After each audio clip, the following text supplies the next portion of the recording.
ತಪಸ್ಸು ಮತ್ತು ಪರಿಶ್ರಮದ ಫಲವಾಗಿ ಏನೊಂದು ನಾದ ನಿರ್ಮಾಣ ಆಗಿದೆ. ಹಾಡು ಸಂಗೀತ ಅನ್ನೋದು ಅದು ವ್ಯಕ್ತಿ ನಿರ್ಮಾಣವನ್ನು ಮಾಡುವ ಒಂದು ಬಹಳ ಪ್ರಮುಖ ಸಾಧನವಾಗೂ ಇದೆ.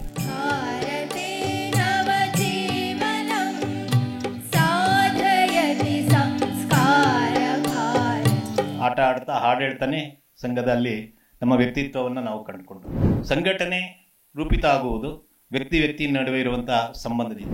ಒಂದು ಸಂಘದ ಹಾಡಿದೆ, ಸಮಾಜ ಪುರುಷನ ಅಭಂಗ ಪೂಜೆಗೆ ಅಸಂಖ್ಯ ಕಮಲಗಳು ಅರಳುತ್ತಿವೆ, ರಾಷ್ಟ್ರದ ದೈವಾರಾಧನೆ ಬಂದಿದೆ, ಬೆಂಕಿಯ ಕೊಡು ನಿಜ ಜೀವನಕ್ಕೆ. ಯಾದರಾವ್ ಜೋಶಿ ಅವ್ರಿಗೆ ಅವರ ಜೀವನವೇ ಒಂದು ಸಂಗೀತ ಆಯಿತು. ಮರಣ ಕಾದಿದೆ ಸಾವಿಗೆ ಅಂತೇಳಿ ಅದನ್ನು ಹೇಳಿದ ಕೂಡಲೇ ಮುಂದೆ ಕುಳಿತಿದ್ದಂಥ ವಾಸ್ತವ್ಯವರು ವಾಹ್ ಅಂತಂದ್ರು. ಶತಾಬ್ದಿ ನಾದ ಅನ್ನೋದು ಅನೇಕ ದೃಷ್ಟಿಯಿಂದ ಒಂದು ಸಾಂಕೇತಿಕವಾಗಿ ಹೇಳೋದಾದರೆ ಬಹಳ ಅಷ್ಟು ಅರ್ಥ ಕೊಡುವಂಥ ಶಬ್ದವೂ ಹೌದು. ನಾದ ಅದು ಉಂಟು ಮಾಡುವಂಥ ಒಂದು ತರಂಗಗಳು ಅದು ಮನುಷ್ಯನಿಗೆ ಒಂದು ವಿಶೇಷ ರೀತಿಯ ಅನುಭವವನ್ನು ಕೊಡುತ್ತೆ. 100 ವರ್ಷಗಳ ಕಾಲ ಒಂದು ಸಂಘಟನೆ ನಮ್ಮ ದೇಶದಲ್ಲಿ ಅನೇಕ ರೀತಿಯ ಒಳ್ಳೆಯ ದಿನಗಳನ್ನು, ಕಠಿಣ ದಿನಗಳನ್ನು ನೋಡಿ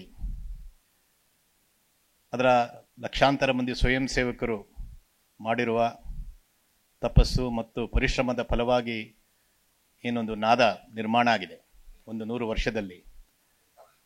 ಅದರ ತರಂಗಗಳು ಇವತ್ತು ಕೇವಲ ಭಾರತದಲ್ಲಿ ಮಾತ್ರ ಅಲ್ಲ, ಜಗತ್ತಿನಾದ್ಯಂತ ಅದರ ಅನುಭವ ಇವತ್ತು ಸಿಗ್ತಾ ಇದೆ. ಆ ಹಿನ್ನೆಲೆಯಲ್ಲಿ ನೋಡಿದ್ರೆ ಶತಾಬ್ದಿ ನಾದ ಅನ್ನುವಂಥ ಒಂದು ಈ ಹೆಸರೇ ಅಥವಾ ಈ ಶೀರ್ಷಿಕೆ ಬಹಳ ಸೂಕ್ತವಾದದ್ದು ಅಂತ ನನಗೆ ಅನಿಸುತ್ತೆ. ಮತ್ತು ಈಗ ತಾನೇ ಪ್ರಸ್ತುತಿ ಆದಂತಹ ಗೀತೆ ಸಂಘದ ಈ 100 ವರ್ಷಗಳಲ್ಲಿ ಸಂಘದ ಸ್ವಯಂ ಸೇವಕರು ಯಾವ ವಿಷಯಗಳನ್ನು ಇಟ್ಕೊಂಡು ಕೆಲಸ ಮಾಡಿದ್ರು ಮತ್ತು ಅದರ ಪ್ರಭಾವ ಪರಿಣಾಮ ಏನಾಗಿದೆಯೋ ಅದನ್ನು ಸೂಕ್ತವಾಗಿ ಪ್ರತಿಬಿಂಬಿಸುವಂಥ ಒಂದು ಗೀತೆ. ಇದನ್ನು ಪ್ರಸ್ತುತಪಡಿಸಿದ್ದಕ್ಕೆ ಸಂಸ್ಕಾರ ಭಾರತೀಯ ಎಲ್ಲ ತಂಡದ ಪ್ರಮುಖರಿಗೆ, ಕಲಾಕಾರರಿಗೆ ನಾನು ಸಂಘದ ಪರವಾಗಿ ಅಭಿನಂದನೆಗಳನ್ನು ಸಲ್ಲಿಸ್ತೀನಿ. ದಕ್ಷಿಣ ಭಾರತದಲ್ಲಿ ರಾಷ್ಟ್ರೀಯ ಸ್ವಯಂ ಸೇವಕ ಸಂಘದ ಕೆಲಸವನ್ನು ಬೆಳೆಸಿದಂಥ ಅಥವಾ ಕಟ್ಟಿ ಬೆಳೆಸಿದಂಥ, ಪ್ರಾರಂಭ ಮಾಡಿದಂಥ ಸ್ವರ್ಗೀಯ ಯಾದವರಾವ್ ಜೋಶಿಯವರು ಇಲ್ಲೇ ಹತ್ತಿರದಲ್ಲೇ ಅರ್ಧ ಕಿಲೋಮೀಟರ್ ದೂರದಲ್ಲೇ ಅವರು ಸುಮಾರು 50 ವರ್ಷಗಳ ಕಾಲ ಸಂಘದ ಕೇಂದ್ರ ಕಾರ್ಯಾಲಯ ಕೇಶಕೃಪಾದಲ್ಲಿ ವಾಸ ಮಾಡ್ತಾ ಇದ್ದರು. ಅವರ ಕುರಿತಾಗಿ ಸ್ವತಃ ಸಂಗೀತಗಾರರು ಆಗಿರುವಂಥ ಶ್ರೀಯುತ ವಿದ್ಯಾಭೂಷಣರು ಒಮ್ಮೆ ಮಾತಾಡ್ತಾ ಹೇಳಿದರು, ಸ್ವತಃ ಯಾದವರಾವ್ ಜೋಶಿಯವರು ಬಹಳ ದೊಡ್ಡ ಸಂಗೀತಗಾರರು. ಅಂದರೆ ಬಾಲ್ಯದಲ್ಲೇ ಸಂಗೀತ ಬಾಲಭಾಸ್ಕರ ಅಂತ ಅವ್ರಿಗೆ ನಾಗ್ಪುರದಲ್ಲಿ ಅವರು ಬಹುಶಃ 10-12 ವರ್ಷ ವಯಸ್ಸಾಗಿದ್ದಾಗಲೇ ಅವರಿಗೆ ಸಮಾಜ ಗುರುತಿಸಿ ಅವರಿಗೆ ಈ ಪ್ರಶಸ್ತಿಯನ್ನು ಅಥವಾ ಸನ್ಮಾನವನ್ನು ನೀಡಿತ್ತು. ಮತ್ತು ಅವರ ಜೊತೆಗೆ ಯಾರು ಸಂಗೀತವನ್ನು ಅಭ್ಯಾಸ ಮಾಡ್ತಾಯಿದ್ರು ಅವರು ಪಂಡಿತ ಭೀಮಸೇನ್ ಜೋಶಿಯವರ ಸಂಗೀತ ಗುರುಗಳ ಒಂದು ಸಾಲಿನಲ್ಲಿ ಬರ್ತಾಯಿದ್ರು. ಹಾಗಾಗಿ ಭೀಮಸೇನ್ ಜೋಶಿಯವರು ಅನೇಕ ಬಾರಿ ಯಾದವರಾವ್ ಜಿಯವ್ರನ್ನ ಭೇಟಿ ಮಾಡೋಕ್ಕೆ ಬಂದಾಗ ನನ್ನ ಗುರುಬಾಯ್ ಅಂತ ಹೇಳ್ತಾಯಿದ್ರು. ಅಂತ ಯಾದವರಾವ್ ಜೋಶಿಯವರು ಚಿಕ್ಕ ವಯಸ್ಸಿನಲ್ಲಿ ಡಾಕ್ಟರ್ ಹೆಡ್ಗೇವಾರ್ ಅವರ ಸಂಪರ್ಕಕ್ಕೆ ಬಂದರು. ಅದು ಕೂಡ ಒಂದು ವಿಶೇಷ ರೀತಿಯಲ್ಲಿ ಅವರು ಯಾವ ಶಾಲೆಯಲ್ಲಿ ಈ ಸಂಗೀತವನ್ನು ಅಭ್ಯಾಸ ಮಾಡ್ತಾಯಿದ್ರು ಆ ಶಾಲೆ ಒಂದು ಕಾರ್ಯಕ್ರಮವನ್ನು ಏರ್ಪಡಿಸಿತ್ತು. ಆ ಕಾರ್ಯಕ್ರಮವನ್ನು ಕೇಳಲಿಕ್ಕೆ, ಅಂದರೆ ಸಂಗೀತವನ್ನು ಕೇಳಲಿಕ್ಕೆ ಡಾಕ್ಟರ್ ಹೆಡ್ಗೇವಾರ್ ಅವರು, ಯಾರು ಸಂಘದ ಸಂಸ್ಥಾಪಕರು, ಅವರು ಬಂದಿದ್ದರು. ಕಾರ್ಯಕ್ರಮ ಮುಗಿದ ನಂತರ ಅಲ್ಲಿರ್ತಕ್ಕಂಥ ವಿಸಿಟರ್ಸ್ ಬುಕ್ ಅಂತ ಏನು ಕರೀತಾರೆ, ಅಭಿಪ್ರಾಯಗಳನ್ನು ಬರೀಲಿಕ್ಕೆ, ಅದರಲ್ಲಿ ಡಾಕ್ಟರ್ ಹೆಡ್ಗೇವಾರ್ ಅವರು ಈ ಥರ ಬರೆದಿದ್ರು. ಈ ಸಂಗೀತ, ಅದರಲ್ಲೂ ವಿಶೇಷವಾಗಿ ಯಾದವರಾವ್ ಅವರು ಹೇಳಿದ ಸಂಗೀತ ನನಗೆ ಬಹಳ ಇಷ್ಟ ಆಯಿತು.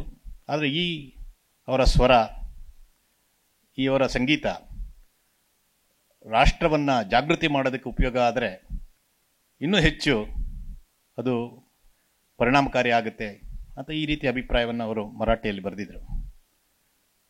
ಮರುದಿವಸ ಇದನ್ನು ಓದಿದಂಥ ಯಾದರಾವ್ ಜೋಶಿಯವರು ಡಾಕ್ಟರ್ ಹೆಡ್ಗೆ ಅವರನ್ನ ಹುಡ್ಕೊಂಡು ಬಂದರು, ಯಾರು ಇವರು ಅಂತ. ಮುಂದೆ ಅವ್ರ ಮನೆಯಲ್ಲೇ ಉಳ್ಕೊಂಡ್ರು. ಮುಂದೆ ಅವರಲ್ಲೇ ವಿದ್ಯಾಭ್ಯಾಸ ಮಾಡಿದ್ರು, MA LLB ಮಾಡಿ ಸಂಘದ ಪ್ರಚಾರಕರಾದರು. ಅವರ ಸಂಪೂರ್ಣ ಜೀವನವನ್ನು ಸಂಘಕ್ಕೆ ಸಮರ್ಪಿಸಿದರು. ಮತ್ತು ಆ ಕಾರಣಕ್ಕಾಗಿ ಸಂಗೀತ ಅಭ್ಯಾಸವನ್ನು ಬಹಳ ಒಳ್ಳೆಯ ಸಂಗೀತಗಾರರಾಗಿದ್ದರು. ಸಣ್ಣ ವಯಸ್ಸಲ್ಲೇ ಸಂಗೀತ ಬಾಲಭಾಸ್ಕರ ಅಂತಕ್ಕಂಥ ಹೆಸರು ಅವ್ರಿಗೆ ಬಂದಿದ್ರು ಕೂಡ ಸಂಗೀತದ ಅಭ್ಯಾಸವನ್ನು ಮತ್ತು ಸಂಗೀತದ ಪರ್ಫಾರ್ಮೆನ್ಸ್ ಅದೆರಡನ್ನು ಬಿಟ್ಬಿಟ್ರು. ವಿದ್ಯಾಭೂಷಣ್ ಅವರು ಇದನ್ನು ಮಾತಾಡ್ತಾ ಹೇಳಿದ್ರು, ಯಾದರಾವ್ ಜೋಶಿ ಅವರಿಗೆ ಮುಂದಿನ ದಿನಗಳಲ್ಲಿ ಸಂಘವೇ ಸಂಗೀತವಾಯಿತು ಅಂತ. ಸಂಘ 100 ವರ್ಷಗಳಲ್ಲಿ ನೋಡಿದ್ರೆ ಈ ಮಾತಿಗೆ ಬಹಳ ಅರ್ಥ ಇದೆ. ವ್ಯಕ್ತಿಗತ ರೀತಿಯಲ್ಲಿ ಯಾದರಾವ್ ಜೋಶಿ ಅಥವಾ ಈ ರೀತಿ ಇನ್ನೂ ಅನೇಕರು ಅವರ ಜೀವನದಲ್ಲಿ ಸಂಘ ಅದೊಂದು ಸಂಗೀತದ ರೀತಿಯಲ್ಲಿ ಅನೇಕ ಬಾರಿ ಉಚ್ಚ ಸ್ವರದಲ್ಲಿ, ಅನೇಕ ಬಾರಿ ಮಧ್ಯಮ ಸ್ವರದಲ್ಲಿ, ಬಹಳಷ್ಟು ಬಾರಿ ಮಂದ್ರ ಸ್ವರದಲ್ಲಿ ವ್ಯಕ್ತಿಗತ ರೀತಿಯಲ್ಲಿ ನಡೀತಾ ಇರುತ್ತೆ. ಅದೇ ರೀತಿ ಸಂಘಕ್ಕೂ ಆ ರೀತಿಯ ಸ್ಥಿತಿಗಳು ಬಂದಿದೆ. ಇತ್ತೀಚೆಗೆ ರಾಮ ಜನ್ಮಭೂಮಿಯ ಒಂದು ಜನವರಿ 22ನೇ ತಾರೀಕು ಪ್ರಾಣ ಪ್ರತಿಷ್ಠೆ ಆದಾಗ ಸಂಘದ ಸ್ವಯಂ ಸೇವಕರು ಮತ್ತು ಇಡೀ ಸಮಾಜ, ಅದರಲ್ಲೂ ಸಂಘದ ಸ್ವಯಂ ಸೇವಕರು ವಿಶೇಷವಾಗಿ ಸಂಘದ ವಿಚಾರ ಪರಿವಾರಕ್ಕೆ ಸೇರಿದಂಥ ಕಾರ್ಯಕರ್ತರು ಯಾರು ಸುಮಾರು 30 ವರ್ಷಗಳ ಕಾಲ ಈ ಒಂದು ಹೋರಾಟದಲ್ಲಿ ಭಾಗವಹಿಸಿದರು, ಅನೇಕರು ಇದರಿಂದ ಬಹಳ ಆನಂದಪಟ್ಟರು, ಖುಷಿಯಾಯಿತು. ಆ ರೀತಿಯ ದಿನಗಳು ಅಂದರೆ ಮೋಹನರಾಗದಂಥ ದಿನಗಳನ್ನು ಸಂಘ ನೋಡಿದೆ. ಅಥವಾ ಎಮರ್ಜೆನ್ಸಿ ಅಂಥ ದಿನದಲ್ಲಿ ಅನೇಕ ಮನೆಗಳ ಕಷ್ಟ ನಷ್ಟಗಳು, ಶಿವರಂಜನಿ ರೀತಿಯಲ್ಲಿ ಯಾತನೆಯ ರಾಗವನ್ನು ಸಂಘ ನೋಡಿದೆ. ಖುಷಿಯಾದ ಬಾಲಗೀತೆಗಳ ರೀತಿಯಲ್ಲೂ ಸಂಘ ಹಾಡಿದೆ. ಮತ್ತು ಭೀಮಸೇನ್ ಜೋಶಿಯೋ ಅಥವಾ ರಶೀದ್ ಖಾನ್ ಅವರ ರೀತಿ ಗಂಭೀರವಾಗಿ ಅನೇಕ ರೀತಿಯಲ್ಲಿ ಸಂಘದ ಸಂಗೀತ ನಡೆದು ಬಂದಿದೆ. ಅಂದರೆ ಒಂದು ಸಂಘಟನೆಯಾಗಿಯೂ ಸಂಘ ಸಂಗೀತದಂತೆ ಕಾಣಿದೆ. ವ್ಯಕ್ತಿಗತ ಜೀವನದಲ್ಲೂ ಅನೇಕರಿಗೆ ಸಂಘ ಅವರ ಜೀವನದ ಒಂದು ಸಂಗೀತನೂ ಆಗಿದೆ. ಹಾಗಾಗಿ ಸಂಘದ ಶಾಖೆಗಳಲ್ಲಿ ಹಾಡು ಸಂಗೀತ ಅನ್ನುವುದು ಅದು ವ್ಯಕ್ತಿ ನಿರ್ಮಾಣವನ್ನು ಮಾಡುವ ಒಂದು ಬಹಳ ಪ್ರಮುಖ ಸಾಧನವಾಗೂ ಇದೆ. ಸಂಘದ ಶಾಖೆ ನಾವು ನೋಡಿದ್ರೆ ನಿತ್ಯ ಮೈದಾನದಲ್ಲಿ ನಡೆಯುವ ಚಟುವಟಿಕೆ, ಅದರೊಳಗೆ ಹೆಚ್ಚಿನ ಭಾಗ ಆಟ, ಇನ್ನು ಉಳಿದ ಭಾಗ ಹಾಡು ಮತ್ತು ಸುಭಾಷಿತ, ಕೊನೆಯಲ್ಲಿ ಸಂಘದ ಪ್ರಾರ್ಥನೆ. ಇದೆಲ್ಲದರಲ್ಲೂ ವ್ಯಕ್ತಿ ನಿರ್ಮಾಣ ಮಾಡುವ ಮತ್ತು ಇವತ್ತು ಸಂಘ 100 ವರ್ಷಗಳ ನಂತರ ಇಡೀ ಜಗತ್ತಿಗೆ ಏನೊಂದು ಆದರ್ಶವನ್ನು ತೋರಿಸ್ತಾ ಇದೆ. ಅಂದರೆ ವ್ಯಕ್ತಿ ನಿರ್ಮಾಣದಿಂದ ದೇಶವನ್ನು ಬದಲಾಯಿಸ್ಬೋದು, ಸಮಾಜವನ್ನು ಬದಲಾಯಿಸ್ಬೋದು ಅನ್ನೋ ಒಂದು ವಿಶೇಷ ಒಂದು ಸಂದೇಶವನ್ನು ಕೊಡ್ತಾ ಇದೆ. ಆ ರೀತಿ ವ್ಯಕ್ತಿಗಳು ಲಕ್ಷಾಂತರ ಸಂಖ್ಯೆಯಲ್ಲಿ ತಯಾರಾಗಿರೋದು ಈ ರೀತಿ ಹಾಡು ಹೇಳ್ತಾ ಆಟ ಆಡ್ತಾ. ಭಾಳ ದೊಡ್ಡ ದೊಡ್ಡ ಭಾಷಣಗಳು, ಸಿದ್ಧಾಂತಗಳು, ಗ್ರಂಥಗಳನ್ನು ಓದೋದು, ಇದು ಬಹುಶಃ 1% ಕಡಿಮೆ ಜನ ಆ ರೀತಿಯಲ್ಲಿ ತಯಾರಾಗಿರ್ಬೋದು. ಸಾಮಾನ್ಯ ಜನರೆಲ್ಲರೂ ನಮ್ಮಂಥವರೆಲ್ಲರೂ ಕೂಡ ಈ ರೀತಿ ಆಟ ಆಡ್ತಾ ಹಾಡು ಹೇಳ್ತಾನೆ ಸಂಘದಲ್ಲಿ ನಮ್ಮ ವ್ಯಕ್ತಿತ್ವವನ್ನು ನಾವು ಕಂಡುಕೊಂಡವರು. ಮತ್ತು ಅನೇಕರಿಗೆ ಈ ರೀತಿ ಒಂದು ಸಾಮಾನ್ಯ ಚಟುವಟಿಕೆ ಹೇಗೆ ವ್ಯಕ್ತಿಯನ್ನು ನಿರ್ಮಾಣ ಮಾಡ್ಬೋದು ಅಂತ ಪ್ರಶ್ನೆಯೂ ಬರುತ್ತೆ. ಇತ್ತೀಚೆಗೆ ತಾನೇ ಅಂದರೆ ಕಳೆದ 4 ದಿನಗಳ ಮುಂಚೆ ಸಂಘದ ಪರಮಪೂಜ್ಯನ ಸರ್ಸಂಘ ಚಾಲಕರಾದಂಥ ಡಾಕ್ಟರ್ ಮೋಹನ್ ಭಾಗವತ್ ಅವ್ರನ್ನ ವಿಜಯದಶಮಿಯ ಹಿಂದಿನ ದಿವಸ ಭೇಟಿ ಮಾಡಲಿಕ್ಕೆ ಅಮೆರಿಕದಿಂದ ಒಂದು ನಿಯೋಗ ಬಂದಿತ್ತು. ಅವರು ಸಂಘದ ಬಗ್ಗೆ ಅಧ್ಯಯನ ಮಾಡ್ತಾ ಇರ್ತಕ್ಕಂಥ ಒಂದು 4-5 ಜನ ಜರ್ನಲಿಸ್ಟು, ಇನ್ನೊಂದಿಬ್ಬರು ರಿಸರ್ಚ್ ಸ್ಕಾಲರ್ಸ್, ಅವರು ಅವ್ರ ಜೊತೆಗೆ ಚರ್ಚೆ ಮಾಡ್ತಾ ಇದೇ ಪ್ರಶ್ನೆಯನ್ನು ಕೇಳಿದ್ರು. ನಾವು ಕೇಳಿದ್ದೀವಿ, ನೋಡಿದ್ದೀವಿ, 1 ಗಂಟೆ ಕಾರ್ಯಕ್ರಮ, ಅಲ್ಲಿ ಈ ರೀತಿಯ ಆಟ, ಫಿಸಿಕಲ್ ಎಕ್ಸಸೈಸು, ಹಾಡು, ಇದನ್ನೇ 100 ವರ್ಷದಿಂದ ನೀವು ಮಾಡ್ಕೊಂಡು ಬರ್ತಾ ಇದ್ದೀರಾ. ಆದರೆ ಇಡೀ ಜಗತ್ತಿನಲ್ಲೇ ಆಶ್ಚರ್ಯಕರ ಆಗುವಂಥ ಒಂದು ಸಂಘಟನೆಯನ್ನು ನೀವು ರೂಪಿಸಿದ್ದೀರಾ, ಇದು ಹೇಗೆ ಸಾಧ್ಯ ಅಂತ. ಆಗ ಡಾಕ್ಟರ್ ಮೋಹನ್ ಭಾಗವತ್ ಅವರು ಇದನ್ನೇ ಹೇಳಿದರು, ಹೊರಗಡೆಯಿಂದ ನೋಡೋಕ್ಕೆ ಇದು ಬಹಳ ಸರಳ ಚಟುವಟಿಕೆ ಅನಿಸುತ್ತೆ, ನಾವು ಮುಖ್ಯವಾಗಿ ಭಾವ ನಿರ್ಮಾಣ ಮಾಡ್ತೀವಿ. ಆ ಭಾವ ನಿರ್ಮಾಣ ಏನಾಗುತ್ತೆ, ಅದರಿಂದ ವ್ಯಕ್ತಿಗಳು ತಯಾರಾಗ್ತಾರೆ. ಸಿದ್ಧಾಂತಗಳು, ತರ್ಕಗಳು ಇದೆಲ್ಲ ಒಂದು ಕಡೆ, ಆದರೆ ಕೊನೆಗೂ ಸಂಘಟನೆ ರೂಪಿತ ಆಗುವುದು ವ್ಯಕ್ತಿ ನಡುವೆ ಇರುವಂಥ ಸಂಬಂಧದಿಂದ. ಅದು ಆ ಭಾವ ನಿರ್ಮಾಣ ಆಗುವಂಥ ಕ್ಷಣಗಳು.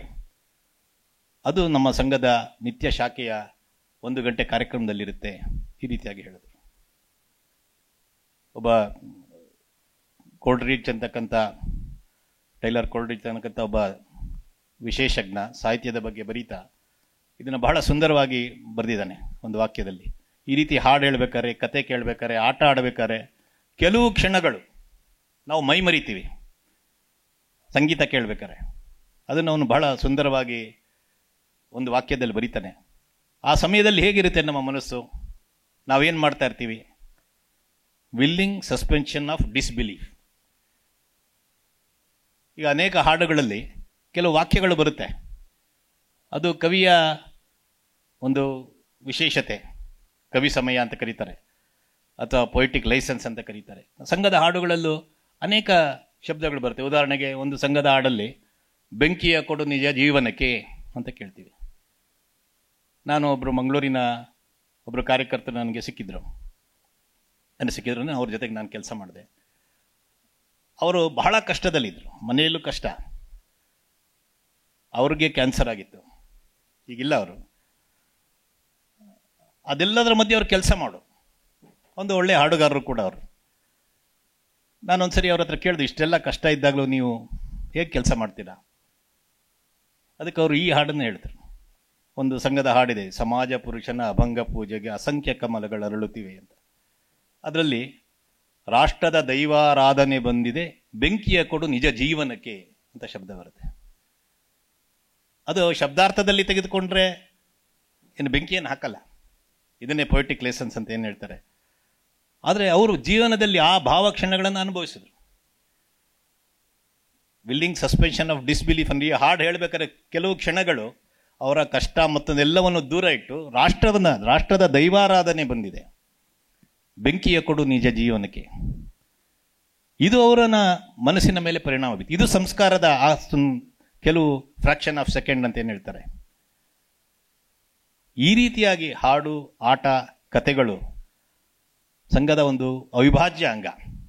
ಇವತ್ತು ಜಗತ್ತಿನಲ್ಲೇ ಅತ್ಯಂತ ದೊಡ್ಡ ಸ್ವಯಂ ಸೇವಾ ಸಂಘಟನೆ ನಿರ್ಮಾಣ ಆಗಿರೋದು ಈ ಹಾಡಿನ ಮೂಲಕ, ಈ ಕಬಡ್ಡಿ ಆಟದ ಮೂಲಕ.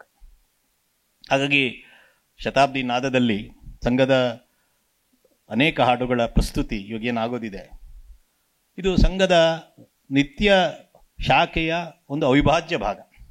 ಇಲ್ಲಿ ಕುಳಿತಿರುವಂಥ ಅನೇಕ ಸಂಘದ ಸ್ವಯಂ ಸೇವಕರು ನಾವೆಲ್ಲರೂ ಕೂಡ ನಿತ್ಯ ಶಾಖೆಯಲ್ಲಿ ಈ ಹಾಡುಗಳನ್ನು ಹೇಳ್ತಾ, ಕೇಳ್ತಾ, ಗುಣಗುಣಿಸ್ತಾ ಬೆಳೆದಿದೆ. ಹೇಗೆ ಯಾದವರಾವ್ ಜೋಶಿಯವರಿಗೆ ಅವರ ಜೀವನವೇ ಒಂದು ಸಂಗೀತ ಆಯಿತು, ಆ ರೀತಿ ಅನೇಕರಿಗೆ ಈ ಸಂಗೀತ ಅವರ ಜೀವನವನ್ನು ಬದಲಿಸುವಂಥ ಒಂದು ಮಾರ್ಗವೂ ಆಗಿದೆ. ನಾನಾಗಲೇ ಹೇಳಿದೆ, ಕಷ್ಟ ಬಂದಾಗ ಅವ್ರಿಗೆ ಈ ಸಾಲುಗಳೇ ಅವರಿಗೆ ಪ್ರೇರಣೆ ಕೊಡ್ತು, ಬೆಂಕಿಯ ಕೊಡು ನಿಜ ಜೀವನಕ್ಕೆ ಅನ್ನೋದು. ಅಥವಾ ಒಮ್ಮೆ ಮಾಸ್ತಿ ವೆಂಕಟೇಶ ಅಯ್ಯಂಗಾರ್ ಅವರು ಸಂಘದ ನಮ್ಮ ರಾಷ್ಟ್ರೋತ್ಥಾನ ಪರಿಷತ್ತಿನ ಒಂದು ಪುಸ್ತಕ ಬಿಡುಗಡೆ ಕಾರ್ಯಕ್ರಮಕ್ಕೆ ಬಂದಿದ್ರು. ಅಲ್ಲಿ ಒಂದು ಗೀತೆಯನ್ನು ಹೇಳಲಾಯಿತು, ಬಹಳ ಪ್ರಸಿದ್ಧವಾದಂಥ ಗೀತೆ, ರಾಷ್ಟ್ರದೇವಗೆ ಪ್ರಾಣದೇವಿಗೆ. ಅದರೊಳಗೆ ಮರಣ ಕಾದಿದೆ ಸಾವಿಗೆ ಅಂತ ಇದೆ. ಅದನ್ನು ಹೇಳಿದ ಕೂಡಲೇ ಮುಂದೆ ಕುಳಿತಿದ್ದಂಥ ವಾಸ್ತಿಯವರು ವಾಹ್ ಅಂತಂದರು. ಇದನ್ನು ನಾನು ಕೇಳಿದ್ದು, ನಾನು ಆ ಕಾರ್ಯಕ್ರಮದಲ್ಲಿ ಇರಲಿಲ್ಲ. ಸಾವಿಗೆ ಮರಣ ಕಾದಿದೆ ಅನ್ನೋ ಕವಿಯ ಕಲ್ಪನೆ ಏನಿದೆ, ಅಥವಾ ಅದಾದ ಅನೇಕ 30 ವರ್ಷಗಳ ನಂತರ ಈ ಗೀತೆಯನ್ನು ಬರೆದವರು ಶಿವರಾಮು ಅಂತ ಸಂಘದ ಪ್ರಚಾರಕರಾಗಿದ್ದವರು. 30 ವರ್ಷಗಳ ನಂತರ ಇನ್ನೊಬ್ಬರು ಅದನ್ನು ಇನ್ನೊಂದು ರೀತಿಯಲ್ಲಿ ಬರೆದರು. ಚೈತ್ರ ಚೇತನದೆದುರು ಜಡ ಸಮಾಧಿ ಅಂತ. ಚೈತ್ರದ ಚೇತನದ ಮುಂದೆ ಜಡತೆ ಅನ್ನೋದು, ಸ್ಟ್ಯಾಗ್ನೆನ್ಸಿ ಅನ್ನೋದು, ಅಥವಾ ನೀರವತೆ ಅನ್ನೋದು, ಇದು ಸಮಾಧಿ ಆಯಿತು. ಇದೆಲ್ಲ ಸಣ್ಣ ಸಣ್ಣ ಶಬ್ದಗಳು, ಕೆಲವು ವಾಕ್ಯಗಳು. ಇದು ಸಂಗೀತ ಜೀವನವನ್ನು ಬದಲಾಯಿಸುತ್ತೆ, ಅಥವಾ ಆ ಶಬ್ದಗಳು ಜೀವನವನ್ನು ಬದಲಾಯಿಸುತ್ತೆ ಅನ್ನೋದಕ್ಕೆ ಸಂಘದಲ್ಲಿ ನೂರಾರು ಸಾವಿರಾರು ಉದಾಹರಣೆಗಳಿದೆ. ಅನೇಕರು ಈ ಸಂಘದ ಈ ಥರ ಗೀತೆಗಳನ್ನು ಕೇಳಿ ಸಂಘದ ಪ್ರಚಾರಕರಾದವರಿದ್ದಾರೆ, ಇಡೀ ಜೀವನವನ್ನು ಸಂಘಕ್ಕೆ ಕೊಟ್ಟವರಿದ್ದಾರೆ ಈ ಥರದ ಸಾಲುಗಳನ್ನು ಕೇಳಿ. ಹಾಗಾಗಿ ಶತಾಬ್ದಿ ಸಮಯದಲ್ಲಿ ಸಂಘದ ಗೀತೆಗಳನ್ನು ಹೇಳುವುದು ಅಥವಾ ಸಂಘದ ಗೀತೆಗಳನ್ನು ಪ್ರಸ್ತುತಿಪಡಿಸುವುದು ಸಂಘದ ಸಂಘಟನೆಗೆ ಮಾತ್ರ ಅಲ್ಲ, ಸಮಾಜದ ದೃಷ್ಟಿಯಿಂದನೂ ಒಂದು ಸಮಾಜದಲ್ಲಿ ಜನಜಾಗೃತಿ, ದೇಶಪ್ರೇಮ ಇದನ್ನು ಉಂಟು ಮಾಡೋದಕ್ಕೆ, ಜಾಸ್ತಿ ಮಾಡೋದಕ್ಕೆ ಒಂದು ಬಹಳ ಪ್ರಮುಖವಾದ ಉಪಕರಣ, ಸಾಧನವಾಗಿ ಇದಿದೆ ಅಂತ ನನಗನ್ಸುತ್ತೆ. ಮತ್ತು ಸಂಘ ಈ 100 ವರ್ಷಗಳಲ್ಲಿ ಕೆಲಸ ಮಾಡ್ತಾ ಮಾಡ್ತಾ ನಮ್ಮದೇ ಆದಂಥ ಸಂಘಟನಾತ್ಮಕ ಕೆಲವು ಮೌಲ್ಯಗಳನ್ನು ನಾವು ರೂಪಿಸ್ಕೊಂಡಿದ್ದೀವಿ. ಅದು ಸಮಾಜಕ್ಕೂ ಬಹಳ ಉಪಯೋಗ ಆಗುವಂಥದ್ದು. ಅಂಥ ಮೌಲ್ಯಗಳು, ವ್ಯಾಲ್ಯೂಸ್, ಇದು ಕೂಡ ಈ ರೀತಿಯ ಸಂಘದ ಗೀತೆಗಳಲ್ಲಿ, ನಿತ್ಯ ಶಾಖೆಯಲ್ಲಿ ನಾವು ಹೇಳೋ ಗೀತೆಗಳಲ್ಲಿ ಅದು ನಮ್ಮ ಮೇಲೆ ಪರಿಣಾಮ ಬೀರುತ್ತೆ. ಇತ್ತೀಚೆಗೆ ಪ್ರಸಿದ್ಧ ಗಾಯಕರಾದಂಥ ಶಂಕರ್ ಮಹಾದೇವನವರು ನಾಗ್ಪುರದಲ್ಲಿ ಸಂಘದ ಗೀತೆಗಳ ಒಂದು ಆಲ್ಬಮನ್ನು ಬಿಡುಗಡೆ ಮಾಡಿದ್ರು. ಮತ್ತು ಬಹುಶಃ ಅನೇಕರು ನಾವು ಕೇಳಿರ್ಬೋದು. ಅದಕ್ಕಿಂತ ಒಂದು ವಾರ ಮುಂಚೆ ಅವರು ಸಂಘದ ಪ್ರಾರ್ಥನೆಯನ್ನು ಹೇಳಿ ಅದರ ಅರ್ಥವನ್ನು ಹೇಳಿರ್ತಕ್ಕಂಥ ಒಂದು ಇಡೀ ಸೋಷಿಯಲ್ ಮೀಡಿಯಾದಲ್ಲಿ ಬಹಳ ಜನಪ್ರಿಯವಾದಂಥ ನಮಸ್ತೆ ಸದಾವತ್ಸಲೆ, ಅದು ಕೂಡ ಅನೇಕರು ಕೇಳಿರ್ಬೋದು. ಅದಾದ ನಂತರ ಒಂದು ವಾರದ ನಂತರ ನಾಗ್ಪುರದಲ್ಲಿ ಒಂದು ಸಂಘದ ಗೀತೆಗಳ, ಅಂದರೆ ಹೊಸ ಗೀತೆಗಳು ಯಾವುದೂ ಇಲ್ಲ, ಹಳೆ ಗೀತೆಗಳನ್ನೇ ಮತ್ತೊಮ್ಮೆ ಹಾಡಿ ಅಲ್ಲಿ ಅದನ್ನು ಬಿಡುಗಡೆ ಮಾಡಲಾಯಿತು ಆಲ್ಬಮ್. ಅಲ್ಲಿ ಒಂದು ಮಾತನ್ನು ಅವರು ಹೇಳಿದರು.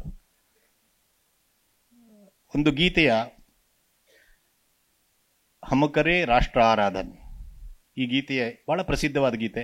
ಚಾಣಕ್ಯ ಏನು ಸೀರಿಯಲ್ ಬರ್ತಾ ಇತ್ತು ಟಿ ವಿ, ಅದರೊಳಗೆ ಕೂಡ ಇದನ್ನು ಬಹಳ ಸುಂದರವಾಗಿ ಬಳಸ್ಕೊಂಡಿದ್ದಾರೆ. ಆ ಗೀತೆ ಪ್ರಾರಂಭದಲ್ಲಿ ಅಲಿಗರ್ ಮುಸ್ಲಿಂ ಯೂನಿವರ್ಸಿಟಿಯಲ್ಲಿ ಇದ್ದಂಥ ಒಬ್ಬರು ಪ್ರೊಫೆಸರ್, ಸಂಘದ ಸ್ವಯಂ ಸೇವಕರು, ಅವರು ಬರೆದಿದ್ದು. ಅದನ್ನು ಮೊದಲ ಬಾರಿಗೆ ಸಂಘದ ಸರ್ಸಂಘ ಚಾಲಕರಾಗಿದ್ದಂಥ ಪರಮಪೂಜನೀಯ ಶ್ರೀ ಗುರೂಜಿಯವರು ಅವ್ರ ಮುಂದೆ ಪ್ರಸ್ತುತಪಡಿಸಿದಾಗ, ಅದನ್ನು ಹೇಳಿದಾಗ, ಅದು ತುಮುಕರೇ ರಾಷ್ಟ್ರ ಆರಾಧನ್ ಅಂತ ಇತ್ತು. ಆಗ ಗುರೂಜಿಯವರು ಅವ್ರಿಗೆ ಹೇಳಿದಂತೆ, ಗುರೂಜಿ ಗೋಳ್ವಲ್ಕರ್ ಅವರು, ತುಮುಕರೇ ರಾಷ್ಟ್ರ ಆರಾಧನ್ ಅಂತ ಬೇರೆಯವ್ರಿಗೆ ಉಪದೇಶ ಮಾಡಬೇಕು ನಾವು, ಹಮುಕರೇ ರಾಷ್ಟ್ರ ಆರಾಧನ್ ಈ ಥರ ಬದಲಾಯಿಸಬೇಕು ಅಂತ ಹೇಳಿದ್ರಂತೆ. ಸಂಘದ ನಮ್ಮ ಶಾಖೆಗಳಲ್ಲಿ ಭಾಳ ಸಣ್ಣ ಬಾಲಕ 8, 9, 10ನೇ ತರಗತಿಯಲ್ಲಿ ಓದ್ತಾ ಇರುವಂಥ ಶಿಕ್ಷಕ ಅಥವಾ ಮುಖ್ಯ ಶಿಕ್ಷಕ ಕೂಡ ಉದಾಹರಣೆಗೆ ಈ ಕಾರ್ಯಕ್ರಮಕ್ಕೆ ಬರಬೇಕು ಅಂತ ಹೇಳಬೇಕಾದ್ರೆ, ನೀವೆಲ್ಲರೂ ನಾಳೆ BMS ಇಂಜಿನಿಯರಿಂಗ್ ಕಾಲೇಜಲ್ಲಿ ಸಂಸ್ಕಾರ ಭಾರತೀಯ ಕಾರ್ಯಕ್ರಮಕ್ಕೆ ಬನ್ನಿ ಅಂತ ಹೇಳಲ್ಲ, ನಾವೆಲ್ಲರೂ ಆ ಕಾರ್ಯಕ್ರಮಕ್ಕೆ ಬರೋಣ ಅಂತ ಹೇಳ್ತಾರೆ. ಇದರೊಳಗೆ ವ್ಯತ್ಯಾಸ ಇದೆ. ಇದನ್ನು ನಾನು ಹೇಳಿದ್ದು, ಈ ರೀತಿಯ ಮೌಲ್ಯಗಳನ್ನು ಸಂಘದಲ್ಲಿ ರೂಪಿಸುವುದು ಸಣ್ಣ ಸಣ್ಣ ಹಾಡಿನ ಕೆಲವು ವಾಕ್ಯ ಶಬ್ದಗಳ ಮೂಲಕ ಅದು ರೂಪಿತ ಆಗ್ತಾ ಬಂದಿದೆ. ಹಾಗಾಗಿ ಸಂಗೀತದ ಜೊತೆಗೆ ಸಾಹಿತ್ಯ ಅದರ ಜೊತೆಗೇನಿದೆ, ಅದರ ಪರಿಣಾಮವೂ ಕೂಡ ಬಹಳ ಗಾಢವಾಗಿ ಸಂಘದ ಅನೇಕ ಸ್ವಯಂ ಸೇವಕರು, ಕಾರ್ಯಕರ್ತರು, ಪ್ರಚಾರಕರು ಮತ್ತು ಸಂಘದ ವಿಚಾರದ ಹತ್ತಿರಕ್ಕೆ ಬಂದ ಇನ್ನೂ ಅನೇಕರು ಇದನ್ನು ಅನುಭವಿಸಿದ್ದಾರೆ. ಇವತ್ತಿನ ಈ ಕಾರ್ಯಕ್ರಮದಲ್ಲಿ ಆ ರೀತಿ ಅನೇಕ ಗೀತೆಗಳ ಒಂದು ನಾವೆಲ್ಲರೂ ಕೇಳುವಂಥ ಒಂದು ಸೌಭಾಗ್ಯ ನಮಗೆ ಸಿಗ್ತಾ ಇದೆ. ಮತ್ತೊಮ್ಮೆ ಇಂಥ ಒಂದು ಕಾರ್ಯಕ್ರಮನ ಆಯೋಜನೆ ಮಾಡಿ ಮತ್ತು ಈ ರೀತಿ ಗೀತೆಗಳ ಒಂದು ಪ್ರಸ್ತುತಿಯನ್ನು ಪ್ರಾರಂಭ ಮಾಡ್ತಾ ಇದ್ದಾರೆ. ನಾನು ಕೇಳಿದ ಪಟ್ಟಿಗೆ ಇನ್ನು ಮುಂದೇನೂ ಈ ವರ್ಷದಲ್ಲಿ ಅನೇಕ ಕಡೆಯಲ್ಲಿ ಈ ಗೀತೆಗಳ ಒಂದು ಹಾಡುಗಾರಿಕೆ ನಡೆಯೋದಿದೆ ಅಂತ. ಈ ರೀತಿಯ ಒಂದು ಕೈಂಕರ್ಯವನ್ನು ತೊಟ್ಟಿರುವ ಸಂಸ್ಕಾರ ಭಾರತೀಯ ಎಲ್ಲ ಕಾರ್ಯಕರ್ತರಿಗೆ, ಕಲಾವಿದರಿಗೆ ಮತ್ತು ಅದಕ್ಕೆ ಸಹಕಾರ ನೀಡ್ತಾ ಇರ್ತಕ್ಕಂಥ ಇನ್ನು ಅನೇಕರು ಇಲ್ಲಿ ಬಂದು ಕುಳಿತಿದ್ದಾರೆ. ಅವರೆಲ್ಲರಿಗೂ ಅಭಿನಂದನೆಗಳನ್ನು ಹೇಳ್ತಾ, ಸಂಘದ ಕಡೆಯಿಂದ ಅವರಿಗೆ ಕೃತಜ್ಞತೆಗಳನ್ನು ಸಲ್ಲಿಸ್ತಾ ನನ್ನ ಮಾತುಗಳನ್ನು ಮುಗಿಸ್ತೀನಿ. ನಮಸ್ಕಾರ.